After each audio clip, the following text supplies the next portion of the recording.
मुंबई में जोरदार बारिश, आईएमडी ने 17 अगस्त तक येलो अलर्ट जारी किया। गुरुवार को मुंबई के कई हिस्सों में जोरदार बारिश हुई, जिसके बाद भारतीय मौसम विज्ञान विभाग आईएमडी ने 17 अगस्त तक के लिए येलो अलर्ट जारी किया है।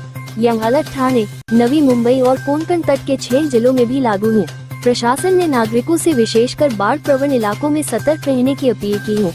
मौसम वैज्ञानिकों का कहना है कि सितंबर में बारिश और बढ़ सकती है, जिससे शहर पर असर पड़ सकता है।